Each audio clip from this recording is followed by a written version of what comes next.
have things like this at an academic level, you would naturally find politicians building upon this in their own way.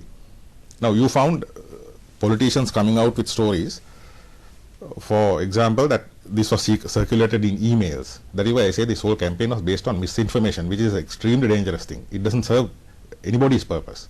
I mean, we are none the wiser for listening to this kind of misinformation. Now, there were emails circulated to the effect that the extent of corruption was such that the country has lost 230 billion rupees as a result of the hedging deal. But the reality is this: with regard to the hedging deal, the total claim has been 418 US dollars, 418 million US dollars. But this money has not been paid. It will not be paid, according to that interview that I did with Mr. Cabral. What he said was that an agreement which is fundamentally flawed can't be defended in terms of any international law. So even if money is claimed, it's not going to be paid for an agreement that is fundamentally flawed. Now, even the total claim is 47 billion rupees, not 230. So, you know, you add on to this, and that is how this whole story of corruption has come about. So, you see, we have to sift the truth from the falsehood. But are you saying that there was absolutely no corruption? Now you are referring to the fact that you can't arbitrarily pluck figures just like that and then at an academic level say that it's 230 billion or 9% of the GDP, and there's no basis on which that these figures have been arrived at. But is that good enough to say that there was absolutely no corruption? Because I think, like, in general we know that if there is smoke, there is a fire as well. So what can you say to that? No, as the late Mr. Lakshman Kadiragama said at a talk show like this, what he said was, where there is money, there would be corruption. I mean, that is part of life. I mean, but my point is that you have to raise real issues, not what you call not issues that don't really exist.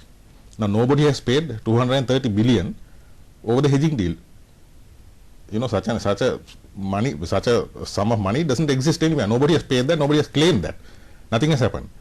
So the point is that it has to be based on reality, and that is what we don't have. I mean, the truth is in short supply.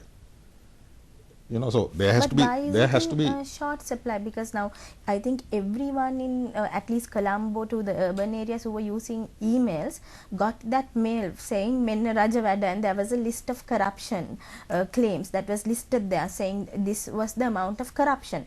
But and then it at like the first reading, people can believe it because they say that, as you say, it is figures. So nobody has an idea about figures.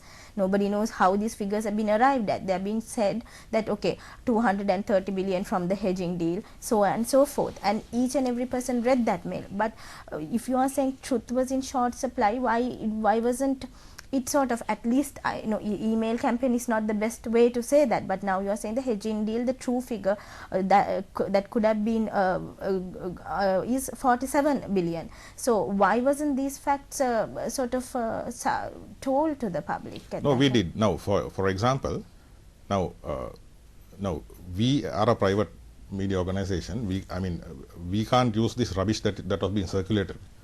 We had to verify this. So what we did was, we approached the governor of the central bank, and since he is sitting there at a central data gathering agency, he has all these details with him. And when we asked him, the picture that emerged was completely different, and that was published in the newspapers. I mean, say 2 weeks before the election, we did publish a full page, both in English and Sinhala, a clarification with regard to all those allegations.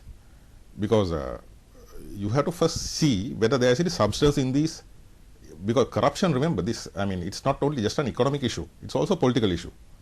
And people tend to blow it out of proportion.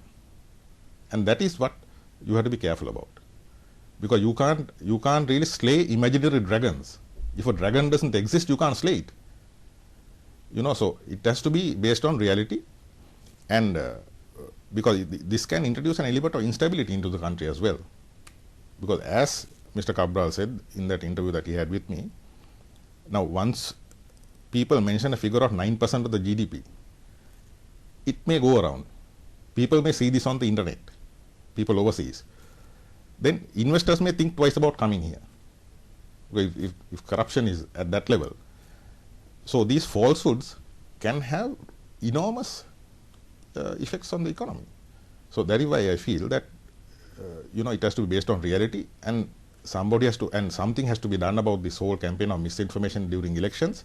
Because if elections are going to be fought on emails and SMS, on rumors, circulated in various close circles, then the future of this country is going to be very bleak. You see, so we have to sift the truth from the falsehood. Okay, so we are speaking to Mr. C.A. Chandraprema. He's the political correspondent of The Island. We'll take a short break and we'll be back with you.